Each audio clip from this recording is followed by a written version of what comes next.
Hey everyone, I imagine most of you have read the title of this video and I can already hear some of you typing away in the comments. Before you do, hear me out. So the topic today is strike specific loot, also I guess Nightfall Specific Loot, but it's all the same thing. This is going to be kind of an analysis video on why, in my opinion, the loot and more specifically the exclusive Nightfall drops aren't as exciting as they were in the prequel. This video could also serve as an analysis of loot in Destiny 2 and why I think it needs a bit of an overhaul. I'll be covering mostly the fashion side of things, and we may talk about perks and functions later on, but since I'm more obsessed with the visuals, we'll stick to that for now. You probably heard this a bunch already, and you may even share the opinion that a lot of weapons and armor in Destiny 2 aren't as exciting or don't look as cool as the first game. Let me be clear that I'm not talking about exotics, because exotic weapons and armor are typically the epitome of fashion and function. We're going to focus purely on legendary stuff for this video. And my goal of this video is to break down exactly what made Destiny 1 strike specific loot so memorable, so iconic and exciting to chase. This isn't going to be a jab at the artist at Bungie, please don't take it that way. The artists are extremely talented and put an enormous amount of hard work into bringing weapons and armor and environments to life. This is not a problem with them, but rather a problem with direction. And in a minute, you'll see what I mean. Let's start by taking a look at the items you can earn from Strike Horde chests in Destiny 1, and then comparing it to the Nightfall loot in Destiny 2. This is going to be a full list of rewards after Rise of Iron came out, so we're not going to compare quantity, only quality. So looking at all of the loot here in the first game, we have 24 unique items, 15 of those items being armor pieces and 9 of them being weapons that drop from the Strike Horde chests. Let's now compare that to Destiny 2, where you can see we have a total of 14 unique items. Breaking that down shows us there are 9 weapons and 5 cosmetic items. The one thing that becomes immediately apparent is there is no armor. So right out of the gate, it's clear that the game is lacking a huge component of the Destiny experience, which is to hunt down badass armor. Now this confused me for a while, and still does really. A quick tangent here, by the way. Bungie has struggled a lot with making unique armor for Destiny 2. Examples include them making the Spire of Stars armor pretty much just a copy of the Eater of Worlds set, which was a huge letdown. The fact that Year 2 Forsaken Vanguard set is a reskin of the Mercury gear from Curse of Osiris. The faction ornaments in the beginning were just adding a new coat of paint to the armor.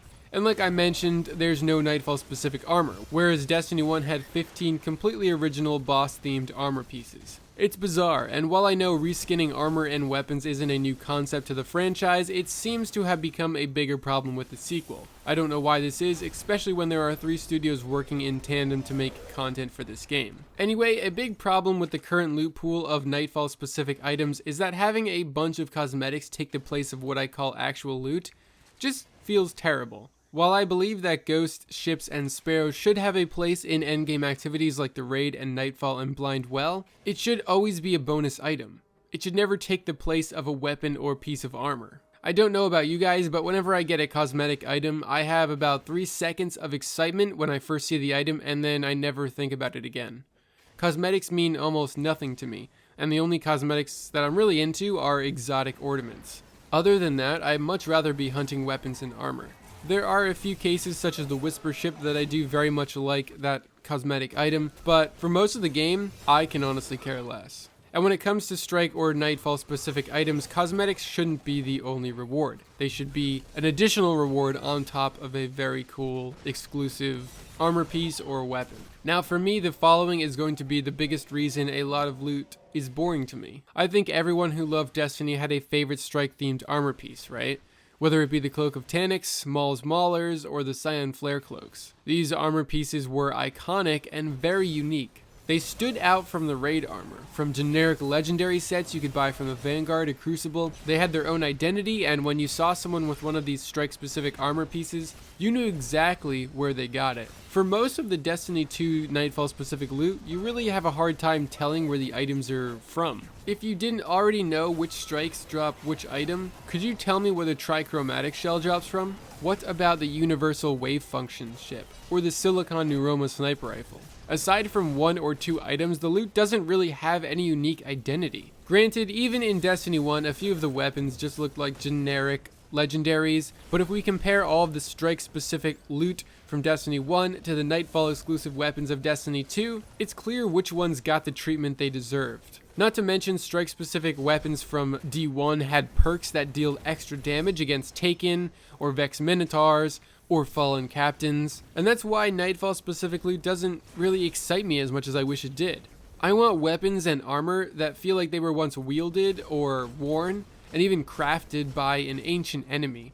If I wanted a generic auto rifle or sniper rifle, I just pick one up from the gunsmith. I want to bring home a trophy from the battlefield that I can show off and be proud of. For all of the flaws of Destiny, the one thing it nailed was immersion.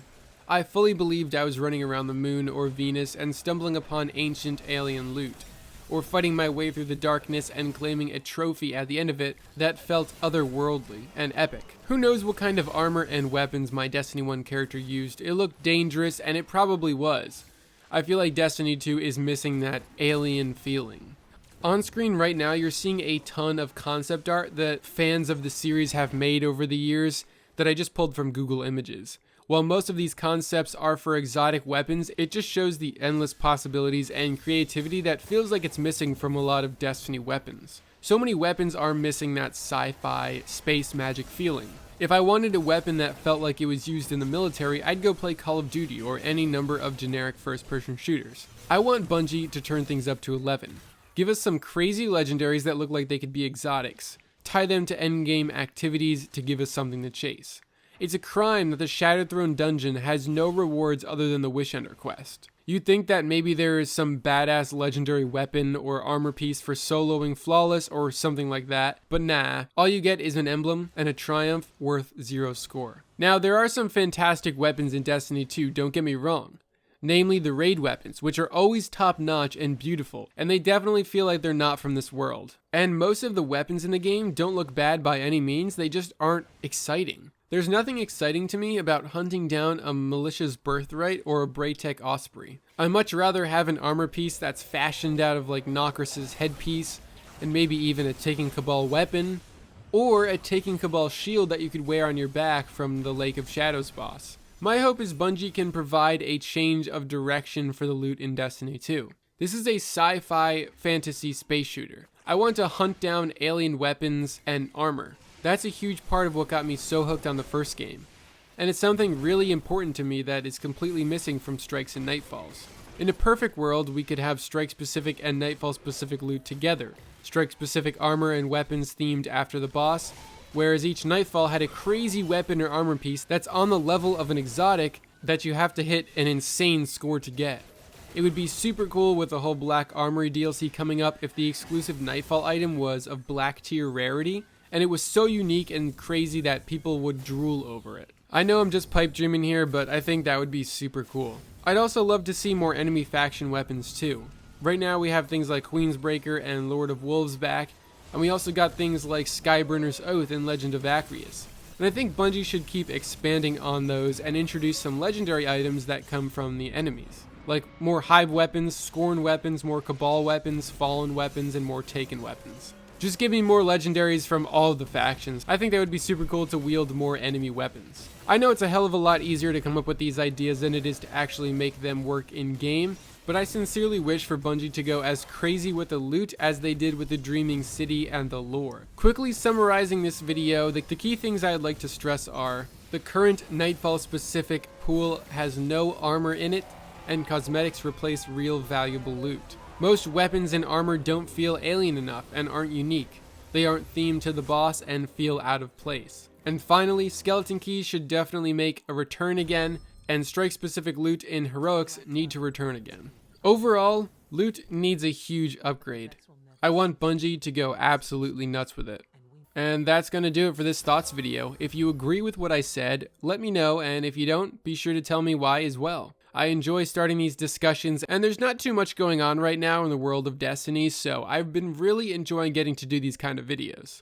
The biggest thing you can do to improve the game is to keep the conversation rolling about issues you find important. I cannot thank you enough for spreading the word about my SEALs video and how they are flawed. I was recently informed that the community managers took notice and that's something that will become an internal discussion at Bungie, which is fantastic news to hear. So spread this video around if you have similar feelings on the matter. As always, thank you very much for watching, and I'll see you in the next video.